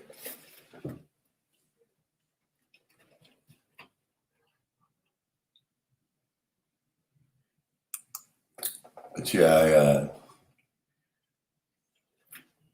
yeah, it could be from far. I don't know. You could you know, because you know they said they was going on that mission. They could have crash landed. You know, this could be they're reaching out to me. They might need some rocket fuel. May need some rocket fuel to get back out there. You know what I mean? This could be from Elijah. This could be from Elijah telling me to break him out at a specific time, and then fire come through, beam us up. You know what I'm saying? Drop me back off over here. You know what I'm saying? And then they, you know, they got things to do. Yeah, let's see. We ain't gonna read this whole thing, but let me see if I can. Let's see if I can determine who this is.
Apparently, this is somebody. Yeah. Apparently, this is somebody who was watching the lives with us, and yeah, he's things have, man, took a little turn for the worse right there. He said, when he gets out, so I guess it's not forever. Hold your head, God. You understand what I mean? Practice the Lord's teachings. Practice the Lord's teachings. I don't be practicing to get in there, but practicing the Lord's teachings is a way for you to get out. It's definitely a way for you to stay out. You know what I'm saying? But we don't like to we don't like to see our fruit go bad. We don't like to see our fruit spoiled. You understand what I'm saying? Just in terms of anybody who it is that you out there teaching, the outcome of those people is a little measurement of how and what you've done. You see what I'm saying? If everybody you taught, goes on to be, a professional, a doctor, a lawyer, engineer, et cetera, you got some kind of way of knowing what kind of teacher you was and what you taught. You understand what I mean? And if everybody you taught, ends up going to jail, then you got to question what was it that you was teaching. You know what I'm saying? Over the, you can't save everybody, especially from themselves. But over the years, I had to say that in general, my percentages have gotten better, in terms of the amount of people that I have to speak to, right, before I can affect somebody with the knowledge is less. Like before, I might talk to 100 people and 5 of them might be interested in the knowledge. You know what I'm saying? Now, to tell the truth, if you're not trying to talk to you. So that gets me, I'm up like 95% now because I'm rarely wrong, because I don't proselytize. You understand what I'm saying? And then, once you come into the knowledge, you know what I'm saying? Whereas fair amount of people was still getting into trouble, not going to school as much as they were supposed to, et cetera, et cetera. You know what I'm saying? But now as time goes on, you know what I'm saying? Very few people end up turning out bad. You know what I'm saying? And most of those people, they never listen. But if a person is following, your instructions to a T, and that's leading them to the penitentiary, then you gotta question the instructor and the instructions. But that was exciting. Got a little mail. Man. And that was Bud. He wrote this whole letter and he put his name in it one time. Oh, wow.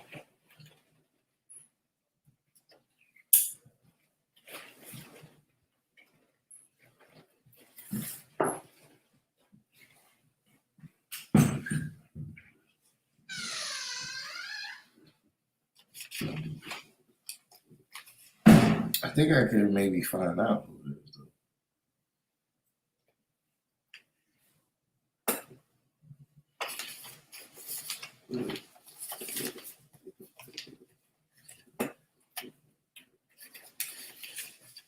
You don't even have his inmate number on it? His inmate number?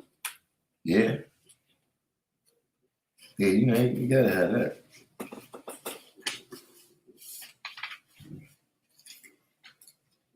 North Texas. Man. Everybody stay out here, man. Especially for the end of this right here, plus now's not the time. Now's not the time to be in no extremely tight situation with them.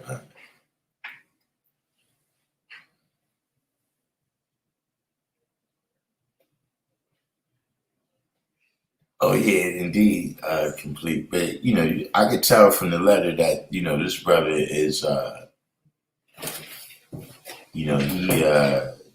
just starting to be introduced to the knowledge. You know what I'm saying? So yeah, that's one of those things that a lot of people don't. I don't know how common it is for people to learn that type of thing now. That that's one of the first things you look for. If somebody gives you something, is what is the name on it? And that's something you got to balance, right? Because the truth is the truth, no matter who it comes from, right? However, we know that, you got,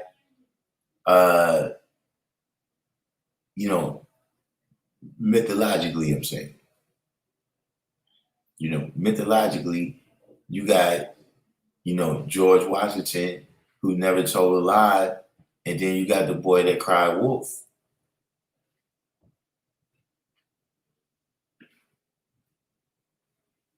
You know what I'm saying? So,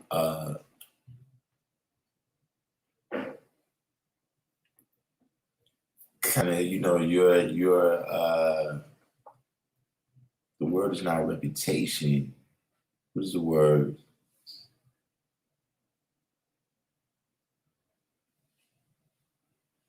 Your culture. Your way of life. Uh, it does mean something. In terms of how I observe what you say and how I interact with you in general.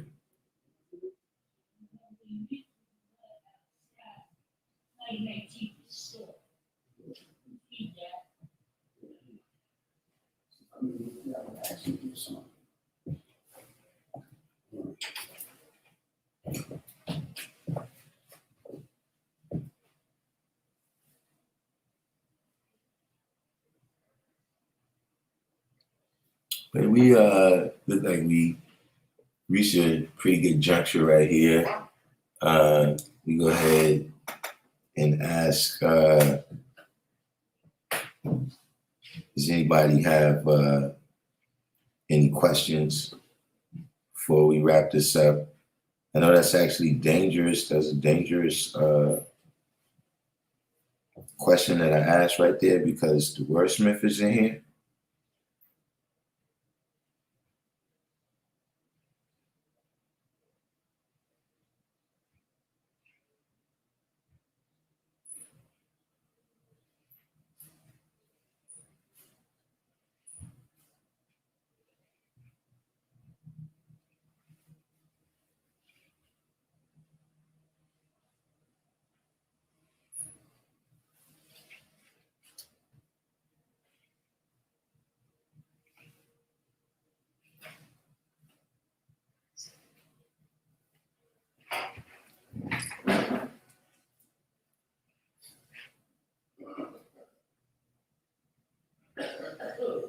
Said not even the sphinx is balanced.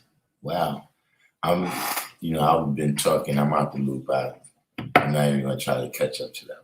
I don't know what that means. I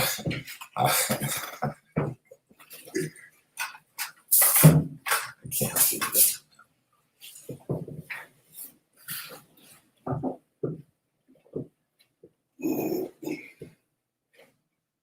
Would you take the time out to be that man enlightened from Texas? You mean take the time out? You can take the time out. That's one thing you gotta keep in mind about this thing. See, I got the knowledge.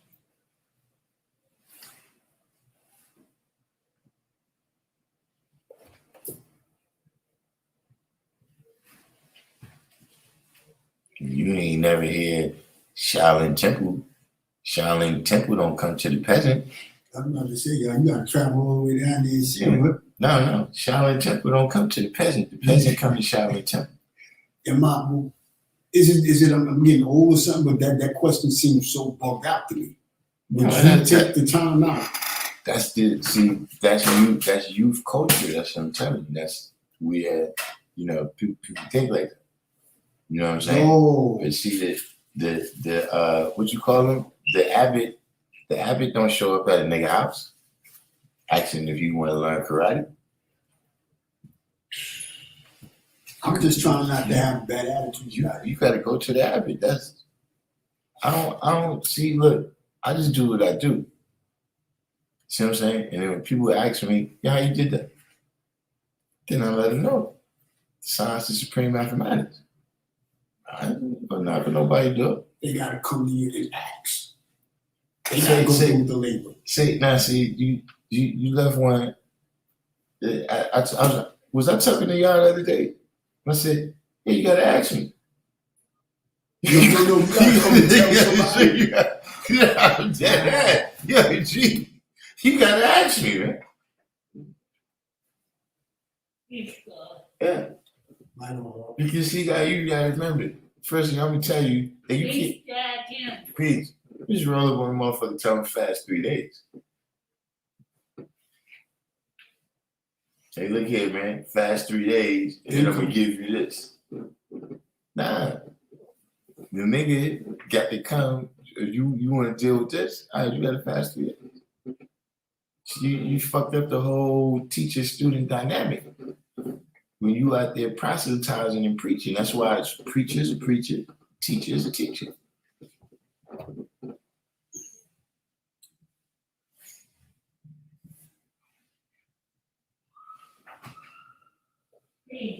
Some of those temples was high up in the mountains, yeah. It's not supposed to be easy. See, people be fucking up.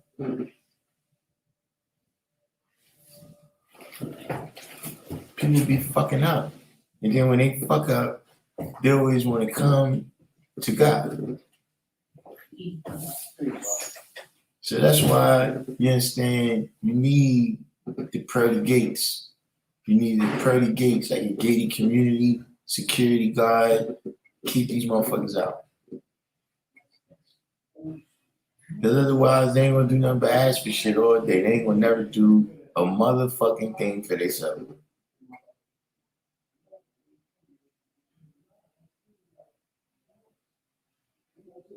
But see, you gotta be careful.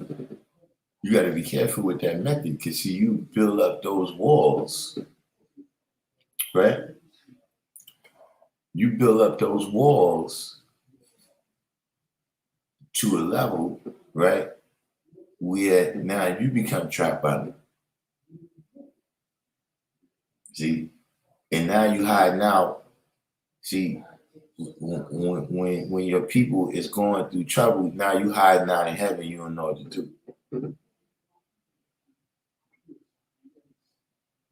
So that's a double-edged sword. But I don't know if let's stay out the Bible. Although, I do have, we might come back on tonight. Depending, I'm looking right now to see. It's supposed to be, if it's still raining out here, we might get a city silencing.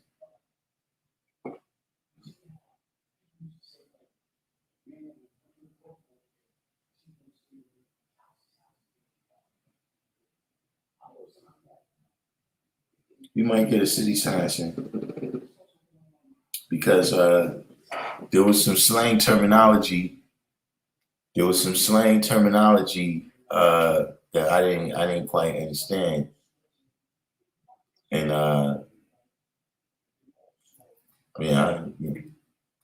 slang changes all the time. It was just a type of terminology that's not how I speak at all. But I just kept hearing it come up, sons. And then I seen that there was some misconceptions. Based on the lack of a biblical view of these things.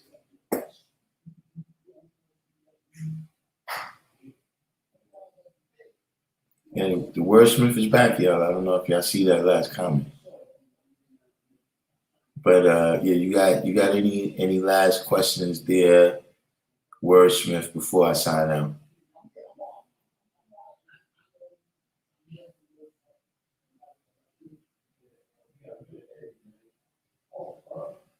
Everybody that just tuned in, that you might be wondering what's going on with the titles.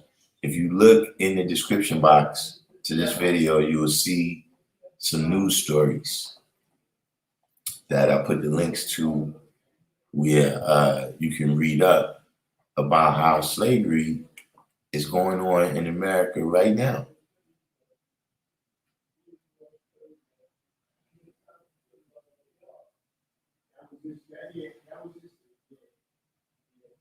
Oh, seafood?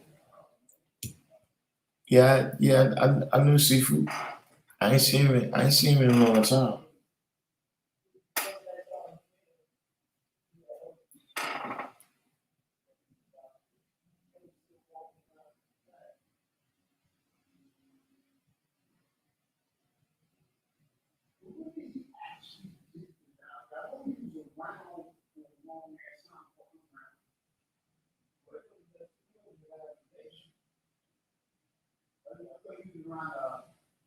So you know how you got brothers who they be in the field, they don't be in nation to nation. You might know them. You need systems like you see them. Like what it means that's under them.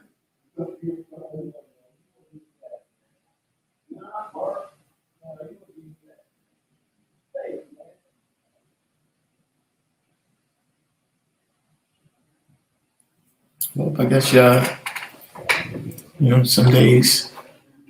some days we ain't here with all high scientists, and we don't have a whole lot of questions.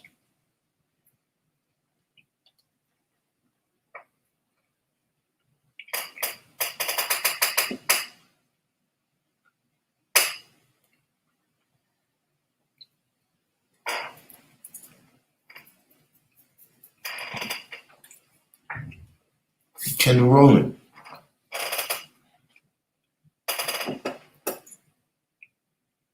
Coming in right at the end too.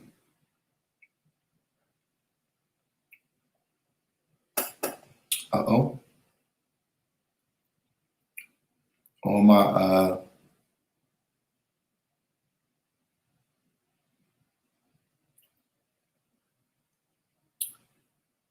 my investments is up.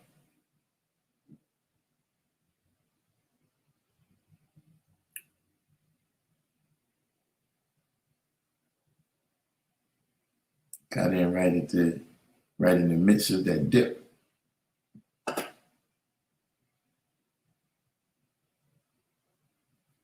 Made a little piece of change. Made a little piece of change on Bitcoin.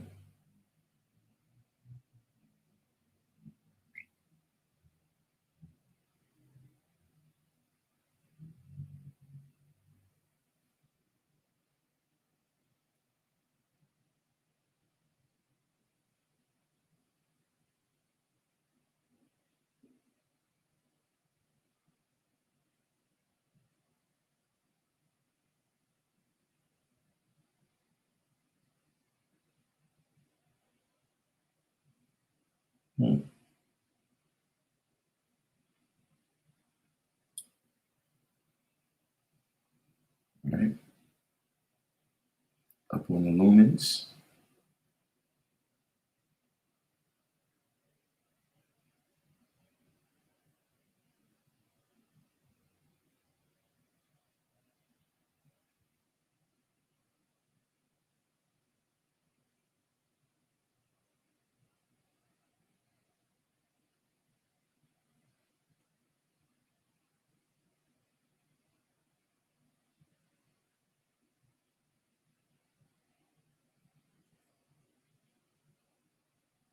Don't sleep on the algo range right now. The algo range is popping. Of course, this is not financial advice here.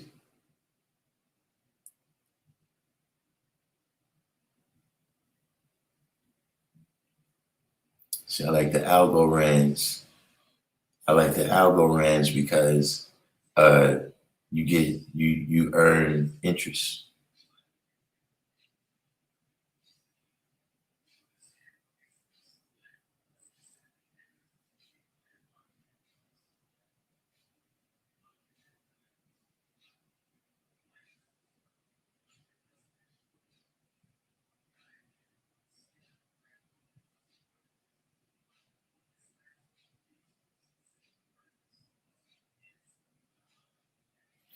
Got some Ethereum. I don't really know.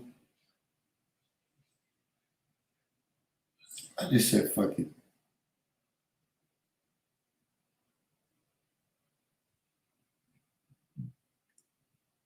Check it out for a minute.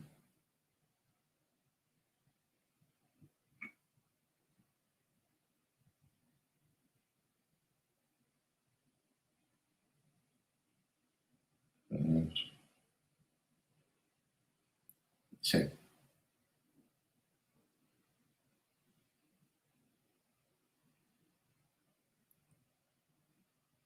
See,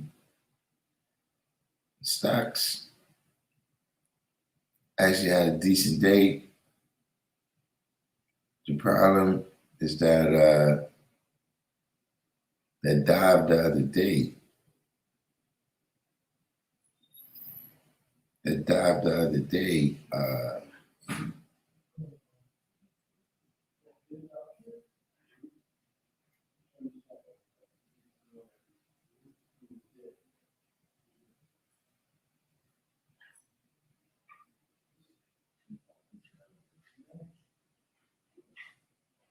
Metaverse.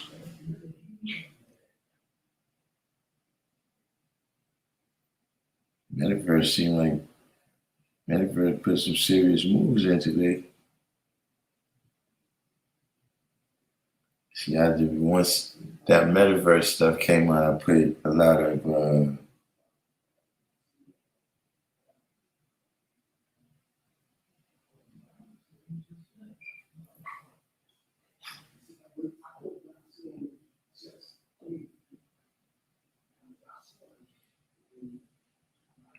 see right now I got Nvidia pulling me down.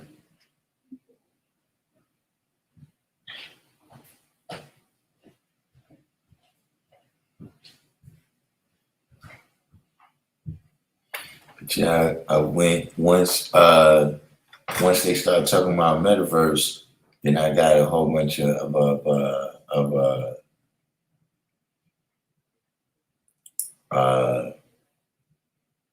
what you call that, like digital kind of stocks.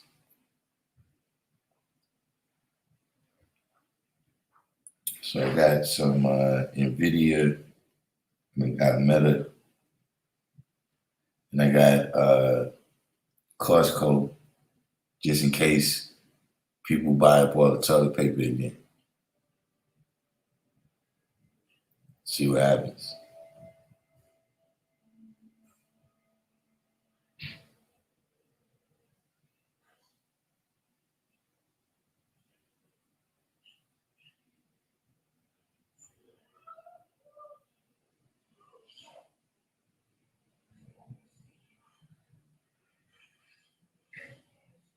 This Atif.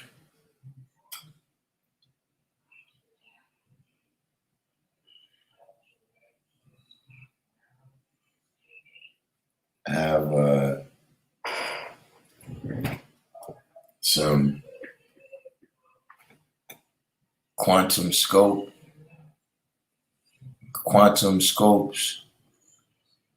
They're the ones with the forever battery for electric vehicles. All right, I gotta check that out. Yeah, I made some dough here in Realty Income Trust. A bit of chump change. I like this one though because it gives dividends. I've been experimenting with that.